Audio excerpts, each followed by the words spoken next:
Welcome to study point. बेटे आज हम अपना सेकंड चैप्टर स्टार्ट कर रहे हैं पार्टनरशिप का, which is goodwill, nature and valuation.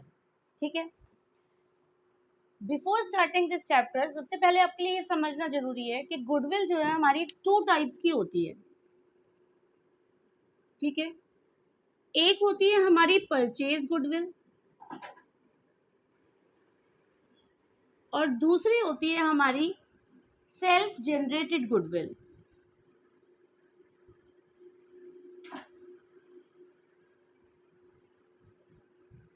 ठीक है, गुडविल मतलब आपको पता ही है कि किसी भी बिजनेस की 11th में हम पढ़ चुके हैं, रेपुटेशन जो वो बिजनेस बनाता है, ठीक है, उसको गुडविल बोला जाता है।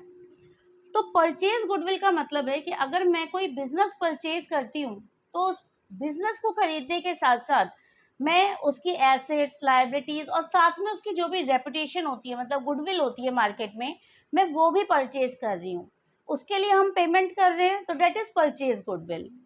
सेल्फ जनरेटेड गुडविल वो गुडविल है जो एक बिजनेस अपने कई साल काम करने के बाद मार्केट में बनाता है, that is self generated goodwill, जो उन्होंने खुद क्रिएट की है। ठीक है, हम हमेशा अकाउंट्स में उन चीज़ों की एंट्री करते हैं जिसका हमारे पास कुछ एविडेंस होता है।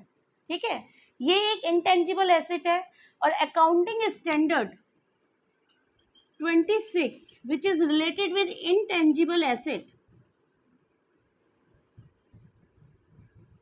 ये कहता है कि ओनली दोज ट्रांजेक्शन और only those intangible assets would be recorded whose evidence और which was purchased by someone. ठीक है, जो किसी के द्वारा खरीदी गई थी, सिर्फ उन्हीं की हम अकाउंट्स में एंट्री करेंगे।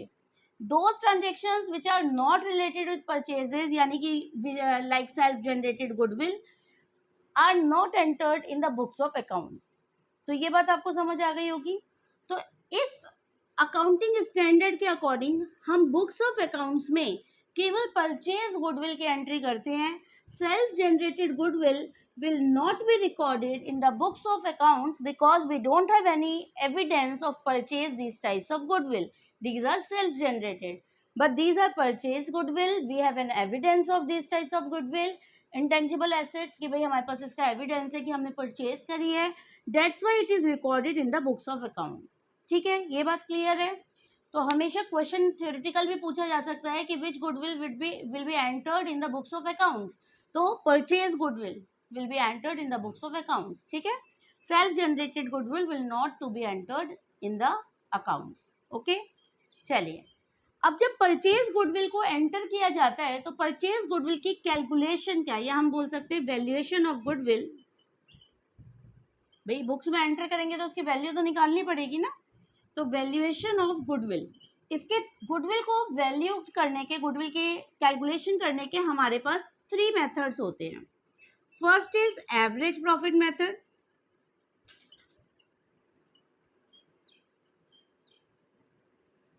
सेकंड सुपर प्रॉफिट मेथड,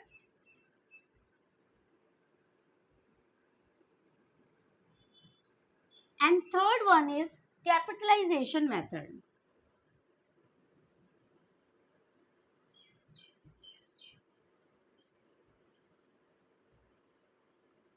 ठीक है, average profit method can further be divided into two parts: simple average profit method, average profit method, and weighted average profit method. ठीक है, capitalization method can further be divided into two parts: capitalization of super profit method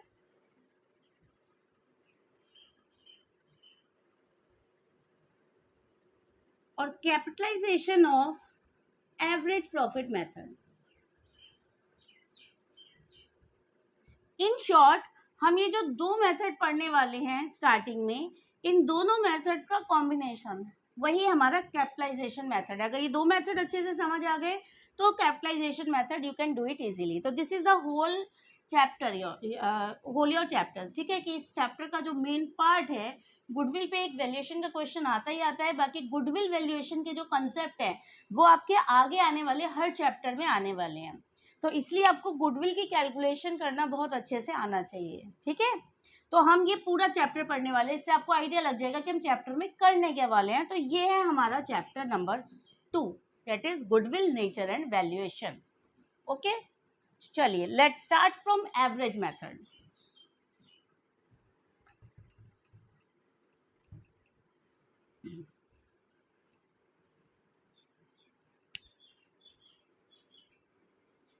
average profit method, और इसके अंदर हम सबसे पहले देखेंगे simple average profit method, इसका सिंपल मेथड। देखिए, इस मेथड से गुडविल को कैलकुलेट करने के कुछ स्टेप्स होते हैं बेटे। सबसे पहले हमें क्या करना होता है इस स्टेप में, हमारा फर्स्ट स्टेप होता है कैलकुलेट नॉर्मल प्रॉफिट। पहले मैं स्टेप बताऊंगी, फिर हम इससे रिलेटेड एक क्वेश्चन कर लेंगे। सबसे पहले हमें नॉर्मल प्रॉफिट कैलकुलेट करना होता है। इसके लिए हमें पास्ट ईयर का कोई प्रॉफिट दिया होगा, ठीक है, पास्ट ईयर्स प्रॉफिट होगा हमारे पास विदाउट एडजस्टमेंट। हमें इसमें इससे रिलेटेड कुछ एडजस्टमेंट्स करनी होती हैं, इफ एनी, अगर होंगी तो करनी पड़ेंगी, ठीक है। इसमें सबसे पहले ऐड होती हैं वो चीजें जिसकी वजह से हमारा प्रॉफिट कुछ कम हो गया हो, ठीक है, जिसने हमारे प्रॉफिट को अफेक्ट किया हो। Those item should be added in this profit and some items which unnecessary increase our profit will be deducted from it. Okay, तो लेट्स सी सम आइटम्स। सबसे पहला आइटम जो हमें यहाँ पे क्या करना पड़ता है, ऐड करना पड़ता है, दैट इज एबनॉर्मल लॉस। कि if there is any abnormal loss from any of the year, related with any of the year, तो हमें उस एबनॉर्मल लॉस को क्या करना है, प्रॉफिट में ऐड कर देना है, ठीक है। अब एबनॉर्मल लॉस क्या होते हैं, abnormal loss which are not related with regular business activity, sometimes happens, which sometimes happen, ठीक है, जो कभी कभार हो जाते हैं, these are abnormal losses. For example कि सपोज बिजनेस में कहीं fire, due to fire we incurred some loss, है ना, तो फायर, आग रोज रोज तो लग नहीं रही है, तो वो किस तरह का लॉस हो गया, abnormal loss. I hope it is clear to you all, ठीक है। चलिए, उसके अलावा सेकंड आइटम आता है हमारा loss on sale of fixed asset. कि अगर किसी फिक्स्ड एसेट को सेल करना, फिक्स्ड एसेट जो कि एक रिकरिंग नेचर का आइटम नहीं है, ठीक है, हमने कोई बिजनेस के फिक्स्ड एसेट, ये हमारी नॉर्मल बिजनेस एक्टिविटी नहीं है, हमने कोई फिक्स्ड एसेट सेल करी और हमें उस पर लॉस हो गया, तो वो लॉस की वजह से क्योंकि हमारा प्रॉफिट डिक्रीज हो जाएगा, इसलिए हम उस आइटम को वापस से क्या करेंगे, प्रॉफिट में ऐड कर देंगे। चलिए, उसके बाद third, over valuation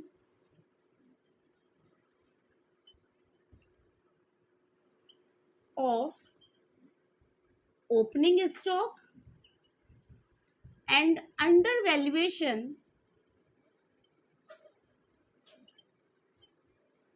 of closing stock। कि अगर हमने ओपनिंग स्टॉक की ओवर वैल्यूएशन कर दी है और क्लोजिंग स्टॉक को अंडर वैल्यूड किया है, मतलब ओवर वैल्यूएशन मतलब जरूरत से ज्यादा दिखाना, और अंडर वैल्यूएशन मतलब जितनी उसकी एक्चुअल अमाउंट था हमने उससे उसको कम पे वैल्यूड किया हुआ है। तो if we mention over valuation of opening stock and under valuation of closing stock, then we, because इसकी वजह से हमारा प्रॉफिट क्या हो रहा है, डिक्रीज हो रहा है, तो हम इसको क्या करेंगे, प्रॉफिट में ऐड कर देंगे, ठीक है। उसके अलावा कोई भी नॉन रिकरिंग नेचर के एक्सपेंसेस, नॉन रिकरिंग एक्सपेंसेस, तो नॉन रिकरिंग मतलब जो नॉर्मल बिजनेस एक्टिविटी से रिलेटेड नहीं है और कभी कभार होते हैं, ठीक है, जिनको हम फ्यूचर में दोबारा एक्सपेक्ट नहीं करते, इस तरह के जितने भी एक्सपेंसेस होंगे जिस भी ईयर से रिलेटेड, उस साल के प्रॉफिट में उसको क्या करेंगे, ऐड कर देंगे। चलिए, इसके अलावा फिफ्थ एंड लास्ट पॉइंट हमारे कैपिटल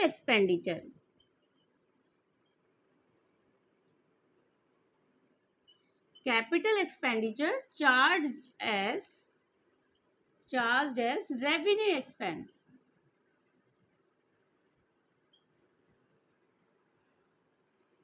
ठीक है, ऐसे सभी कैपिटल एक्सपेंडिचर जिनको हमने रेवेन्यू एक्सपेंस के तौर पे चार्ज कर लिया है, मान लीजिए कि हमने कोई फिक्स्ड एसेट परचेज करी, तो फिक्स्ड एसेट का परचेज करना एक कैपिटल एक्सपेंडिचर है, बट हमने उसको कहाँ डाल दिया, परचेज अकाउंट में एंटर कर दिया। ठीक है, तो हमने क्या किया, कैपिटल एक्सपेंडिचर को रेवेन्यू एक्सपेंसेस मान लिया। तो इस तरह का अगर हमने कोई भी मिस्टेक की है तो हम उसको क्या करेंगे, वापस से प्रॉफिट कैलकुलेट, सही प्रॉफिट कैलकुलेट करने के लिए उसको प्रॉफिट में ऐड कर देंगे। ठीक है, चलिए, जिस तरह से कुछ चीजें हमने ऐड करी, ऐसे ही कुछ आइटम्स हमें लेस करने होते हैं, और वो लेस आइटम जस्ट इसके अपोजिट होते हैं। तो लेस में हम कोई भी, if there is any abnormal gains, ठीक है, जैसे एबनॉर्मल इनकम्स होती है ऐसे एबनॉर्मल गेन्स, कि मान लो हमने इंश्योरेंस प्रीमियम लिया हुआ था किसी लॉस के लिए और हमें इंश्योरेंस अमाउंट मिल गया उस लॉस के होने पे, तो वो हमारे लिए एक एबनॉर्मल गेन हो गया। तो इस तरह के एबनॉर्मल गेन हमारे प्रॉफिट को अननेसेसरली बढ़ा देते हैं, इसलिए हम सही प्रॉफिट कैलकुलेट करने के लिए उसको प्रॉफिट में से डिडक्ट कर देते हैं। ठीक है, उसके अलावा इसका अपोजिट आपका ओवर वैल्यूएशन, सॉरी इसका अपोजिट कर देना, under valuation of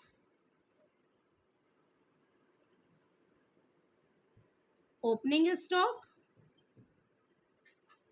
and over valuation of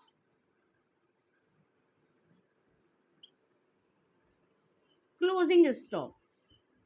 ठीक है, जस्ट अपोजिट ऑफ इट, कि अगर हमने इसकी उल्टी सिचुएशन की हुई है, अगर हमने क्लोजिंग स्टॉक को ओवर वैल्यूएशन और ओपनिंग स्टॉक को अंडर वैल्यूड किया हुआ है, तो हम उसको प्रॉफिट कैलकुलेट करने के लिए लेस कर देंगे, क्योंकि उसकी वजह से हमारा प्रॉफिट अननेसेसरली इंक्रीज हो रहा है। ठीक है, फिर हमने लिया था नॉन रिकरिंग एक्सपेंसेस, ऐसे ही if there is any non recurring incomes,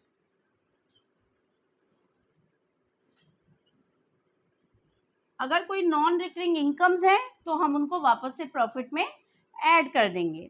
इसके अलावा कुछ और पॉइंट्स आते हैं, ये तो आपके इनके जस्ट अपोजिट हो गए। इसके अलावा नॉन ट्रेड इन्वेस्टमेंट, ठीक है, कोई नॉन ट्रेड इन्वेस्टमेंट्स हैं तो हम उसे प्रॉफिट में क्या करेंगे, लेस कर देंगे। इसके अलावा there is some management cost, management cost में इसकी किसी पार्टनर का रेम्यूनरेशन है विच इज नॉट डिडक्टेड, तो हम उसको यहाँ पे डिडक्ट कर देंगे। और समझ आया, ये पॉइंट आपका कई क्वेश्चंस में आएगा भी, कि अगर कोई रेम्यूनरेशन है, मैनेजमेंट कॉस्ट है, तो उसको क्या कर दिया जाएगा, डिडक्ट कर दिया जाएगा। उसके अलावा कुछ पॉइंट मैं यहाँ लिख देती हूँ, मैनेजमेंट कॉस्ट के अलावा हमारा नेक्स्ट पॉइंट और क्या हो सकता है, इसके कोई भी फ्यूचर एक्सपेंसेस, यानी कि कोई भी एक्सपेंसेस जो हमारे अभी नहीं हो रहे, प्रेजेंट में, फ्यूचर में होने वाले हैं। तो एनी फ्यूचर एक्सपेंस,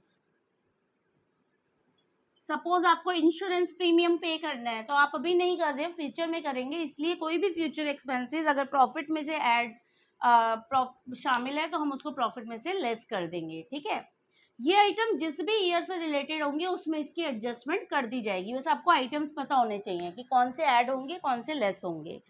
तो abnormal losses, loss on sale of fixed asset, over valuation of opening stock and under valuation of closing stock, non recurring expenses, capital expenditure charge as revenue expenses, इस तरह के जो expenses है जिसकी वजह से profit reduce हो रहा है और जो नॉर्मल बिजनेस एक्टिविटी से रिलेटेड नहीं है, हम उनको प्रॉफिट में ऐड कर देते हैं, और इनके जस्ट अपोजिट हम प्रॉफिट में से लेस कर देते हैं। इतना सब करने के बाद हमें क्या मिल जाता है, हमें मिल जाता है नॉर्मल प्रॉफिट। उसके बाद सेकंड स्टेप में हम क्या निकालते हैं, स्टेप 2 में हम एवरेज प्रॉफिट कैलकुलेट करते हैं। अब एवरेज प्रॉफिट क्या होता है, एवरेज आपको निकालनी आती होगी, आप लोग अपने सब्जेक्ट की एवरेज निकालते हैं, 5 सब्जेक्ट्स में आपको मार्क्स क्या गेट किए आपने, कितने मार्क्स, तो total of these marks divided by number of subjects, 5 subjects है तो 5, 6 के निकालनी है तो 6, है ना, सेम इसी तरह से हम एवरेज प्रॉफिट निकालते हैं। हमारे पास जितने ईयर्स का नॉर्मल प्रॉफिट होगा तो टोटल प्रॉफिट उन सबको ऐड कर देंगे। मान लीजिए 5 ईयर्स का प्रॉफिट है आपके पास, तो 5 ईयर्स का प्रॉफिट, तो total profit divided by number of years, जितने साल का प्रॉफिट आप ऐड कर रहे हैं उसको उतने ही नंबर से हम डिवाइड कर देंगे। If we have a sum of 5 years profit then divided by 5, फिर if we have a sum of 4 years profit then divided by 4, 3 का है तो 3, 2 है तो 2। ठीक है, जितने भी साल का प्रॉफिट होगा उस टोटल प्रॉफिट को ऐड करके उसको नंबर ऑफ ईयर्स से डिवाइड कर देंगे। This is step 2, then we get average profit. Step 3 में अब हमें नंबर ऑफ ईयर परचेज निकालना होता है। नंबर ऑफ ईयर परचेज ये आपको क्वेश्चन में हमेशा गिवन होता है। ठीक है, नंबर ऑफ ईयर परचेज में आपको दिया होगा 2 years purchase, 3 years purchase, 4 years purchase. ये मोस्ट ऑफ द टाइम क्या मतलब ये क्वेश्चन में गिवन ही होता है, तो इसको कैलकुलेट करने की जरूरत नहीं पड़ती है। और स्टेप 4th एंड लास्ट, उसमें क्या निकालते हैं हम, गुडविल निकालते हैं। और गुडविल इज इक्वल टू होता है हमारा average profit multiply by number of year purchase. ठीक है, स्टेप 2 और स्टेप 3 को हम क्या कर देते हैं, मल्टीप्लाई कर देते हैं। जो भी हमारा एवरेज प्रॉफिट आया उसको नंबर ऑफ ईयर परचेज से मल्टीप्लाई कर दीजिए, then you get goodwill. This is a very very very simple method to calculate goodwill, और मोस्ट ऑफ द केसेस में हमें यही मेथड आगे यूज होने वाला है। ठीक है, तो let's we see one example of it to understand it better. Okay, example के लिए आप ही की बुक का एक एग्जाम्पल ले लेते हैं।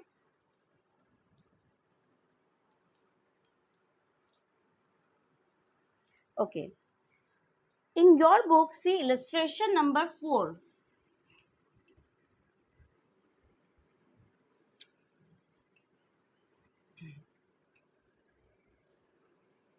देखिए, इलस्ट्रेशन नंबर 4 है, Ramesh purchased Bharat business with effect from 1 April 2022। सबसे पहले तो कि जो रमेश है उसने भरत का बिजनेस परचेज किया, यानी कि ये परचेज गुडविल है। अब परचेज गुडविल है तो हमें क्या करेंगे, इसकी अकाउंट्स में एंट्री करेंगे। अब एंट्री करने के लिए यहाँ पे एवरेज प्रॉफिट मेथड की बात कही गई है। It was agreed that the firms goodwill be valued at 2 years purchase. अभी बताया था मैंने आपको, number of year purchase given होता है, तो यहाँ पे हमें दिया हुआ है 2 years purchase of average normal profit of the last 3 years profit. Last 3 years का हमें प्रॉफिट लेना है। Profit of Bharat business for the last 3 years and 31 March were this one. हमें दिया हुआ है कि 2020 में प्रॉफिट कितना है, 1 लाख। तो सबसे पहला स्टेप टू कैलकुलेट गुडविल, हमें क्या निकालना है, नॉर्मल प्रॉफिट। ठीक है, अब नॉर्मल प्रॉफिट कैलकुलेट करने के लिए मैं यहाँ लिख देती हूँ, इलस्ट्रेशन नंबर 4 है ये आप ही की बुक की। नॉर्मल प्रॉफिट कैलकुलेट करने के लिए हमारे पास 3 ईयर्स दिए हुए हैं, तो 2020 का प्रॉफिट कितना हो जाएगा। अभी हमने कुछ बात करी थी कि अगर किसी प्रॉफिट से रिलेटेड कोई नॉर्मल प्रॉफिट, एबनॉर्मल लॉस या कुछ गेन्स दिए हुए हैं तो हमें उनकी एडजस्टमेंट करनी होगी।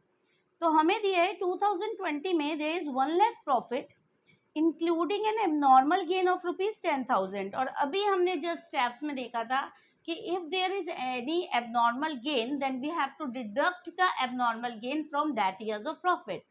तो यहाँ पे हमारे पास प्रॉफिट है 1 लाख रुपीज। 1 लाख में से क्योंकि एबनॉर्मल गेन इसमें इंक्लूड है 10,000 का, तो हम उसको क्या कर देंगे, डिडक्ट कर देंगे। तो हमारे पास 2020 का प्रॉफिट आ गया 90,000 रुपीज। आई होप ये समझ आया होगा। उसके बाद 2021 1,10,000 हमें दिया हुआ है। 2021 का प्रॉफिट 1,10,000। ठीक है, और हमें ब्रैकेट में कहा है after charging N abnormal loss of ₹20,000। इसमें से एबनॉर्मल लॉस चार्ज किया हुआ है, और अभी हमने पढ़ा था कि एबनॉर्मल लॉस को हम क्या करते हैं, ऐड कर देते हैं। तो टोटल प्रॉफिट हो गया 1,30,000। I hope this is clear to you all. उसके अलावा हमें दिया हुआ है 2022 देयर इज 85,000। 2022 का प्रॉफिट है 85,000। ठीक है, और इसमें दिया है इंक्लूडिंग नॉन बिजनेस इनकम ₹5,000। कि नॉन बिजनेस इनकम जो कि बिजनेस से रिलेटेड नहीं है 5000 इसमें इंक्लूड है, तो हम माइनस कर देंगे उसको, उसकी वजह से हमारा प्रॉफिट अननेसेसरली बढ़ रहा है। तो 80,000। अब इसका सम कर लो, टोटल हो गया आपके पास 3 इयर्स का प्रॉफिट 3 लाख रुपीज। ठीक है, 3 लाख का प्रॉफिट आ गया टोटल। अब हमें क्या निकालना है, average profit. Average profit is equal to sum of profit यानी कि total profit divided by number of years. अब हमारे पास टोटल प्रॉफिट कितना आया है 3 लाख, और 3 लाख कितने साल का प्रॉफिट है 3 इयर्स का, इसको 3 से डिवाइड कर दीजिए, तो average profit you get 1 lakh. ठीक है, डिवाइड कर देंगे 3 से तो 1 लाख हमारे पास क्या आ जाएगा, एवरेज प्रॉफिट। अब हमें कैलकुलेट करना है गुडविल, और गुडविल का अभी हमने फॉर्मूला पढ़ा था, average profit multiply by number of year purchase. ठीक है, अब average profit we have 1 lakh rupees, और number of year purchase which is already given in the question is is 2 years purchase, तो 2 से मल्टीप्लाई कर दीजिए, तो the value of goodwill is 2 lakh. तो this is your answer. I hope this is clear to you all. ठीक है, ये बात समझ आ गई होगी बेटे, ये हमने गुडविल की वैल्यू कैलकुलेट कर ली। तो इस तरह से आपको क्वेश्चन सॉल्व करना पड़ता है। This is simple average profit method. ठीक है, एवरेज प्रॉफिट का वेटेड एवरेज समझने के लिए हम डायरेक्ट एक क्वेश्चन ले लेते हैं, क्वेश्चन से स्टेप्स कॉमन ही है, बस एक वेट्स आ जाते हैं, तो कैसे उसको कैलकुलेट करते हैं वो देखते हैं। तो वेटेड एवरेज मेथड समझने के लिए आप ही की बुक का एक क्वेश्चन ले लेते हैं। दिस इज क्वेश्चन नंबर, इससे रिलेटेड आपको ज़्यादा क्वेश्चंस नहीं मिलेंगे वेटेड एवरेज से रिलेटेड, और ना ही वेटेड एवरेज से रिलेटेड क्वेश्चंस ज़्यादा आते हैं, बट फिर भी क्योंकि कंसेप्ट हमारी बुक में दिया हुआ है, सिलेबस का पार्ट है, तो इसलिए हम इसका एक क्वेश्चन जरूर करेंगे। ठीक है, तो चलिए इलस्ट्रेशन नंबर 8 देखिए।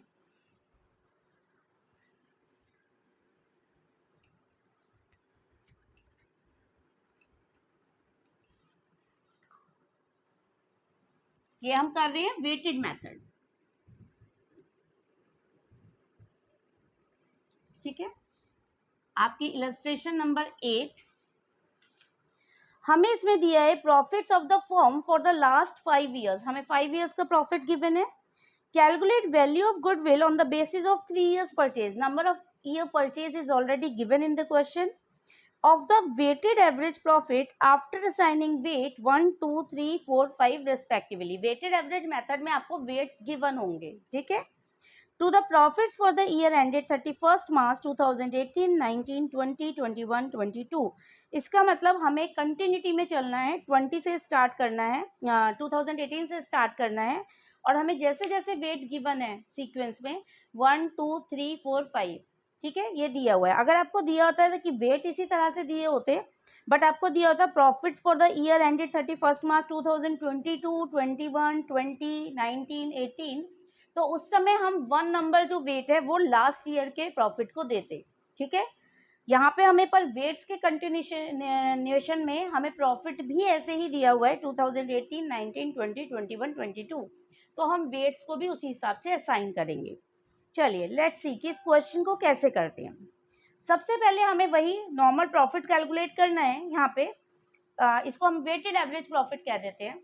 तो ये कैसे निकालेंगे, हमें दिए हुए हैं ईयर के बाद हमें दिया हुआ है profit related with that particular year, then after हमें वेट्स गिवन है। तो जो चीज़ हमें गिवन है सबसे पहले हम वही लिख लेते हैं। हमें दिया हुआ है 2018, 2019, 2020, 2021 एंड 2022, 5 इयर्स का प्रॉफिट गिवन है। ठीक है, प्रॉफिट कितना दिया हुआ है 18 का 40,000, फिर 48,000 19 का प्रॉफिट है, then after that 60,000, then 50,000 and then 36,000। ये प्रॉफिट हमें गिवन है। अभी तक हमने जो भी क्वेश्चन में दिया है बस वही नोट कर रहे हैं। इसके बाद हमें क्वेश्चन में इनके वेट्स भी बताए हुए हैं, तो 1, 2, 3, 4 5, हमने इसको वेट दे दिए। वेट के बाद अब हम क्या निकालते हैं, वेटेड प्रॉफिट निकालते हैं। वेटेड प्रॉफिट निकालने के लिए हमें क्या करना होता है, यहाँ पे हम लिखते हैं weighted profit. Weighted profit is a sum of profit multiply by weights. ठीक है, कैसे निकालेंगे weighted profit, profit multiply by its weight, इसको मल्टीप्लाई करके। तो देखो पहले 40,000 इंटू 1 तो 40,000 ही आएगा, देन इसको 2 से मल्टीप्लाई कर देंगे 96,000, 1,80,000, 2 लाख,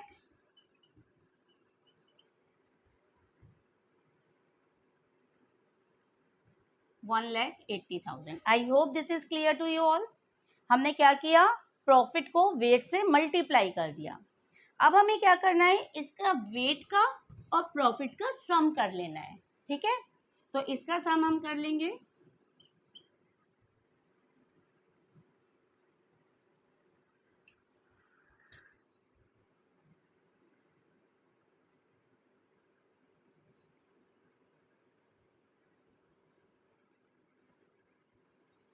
ये आ गया हमारा सम 6,96,000 और इधर वेट का सम कर लीजिए। ये टोटल वेट का सम आ गया हमारा 15। आई होप यहाँ तक समझ आया होगा। ये 3 पोर्शन हमें गिवन थे, हमने प्रॉफिट और वेट को मल्टीप्लाई करके वेटेड प्रॉफिट निकाल लिया। वेटेड प्रॉफिट निकालने के बाद हमने इसका सम कर लिया, इधर हमने वेट्स का सम कर लिया। अब हम क्या निकालेंगे, वेटेड एवरेज प्रॉफिट। और वेटेड एवरेज प्रॉफिट हमारा क्या होता है, total of weighted profit divided by total of weights. ठीक है, इसको सम लिख देती हूँ, sum of weighted profit divided by sum of weights. ठीक है, अब हमारा वेटेड प्रॉफिट कितना है, 6,96,000 और वेट का सम कितना है 15, तो इसको 15 से डिवाइड कर देंगे। जब डिवाइड करेंगे तो ये आ जाएगा हमारा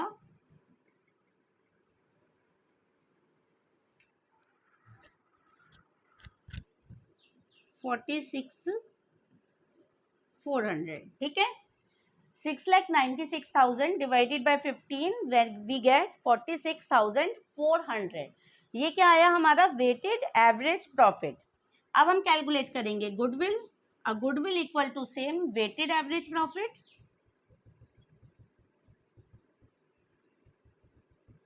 multiply by number of year purchase. अब वेटेड एवरेज प्रॉफिट हमने ऑलरेडी कैलकुलेट कर लिया है, that is 46,400 multiply by number of year purchase which is already given in the question, that is 3 years purchase. तो इसको 3 से मल्टीप्लाई कर देंगे,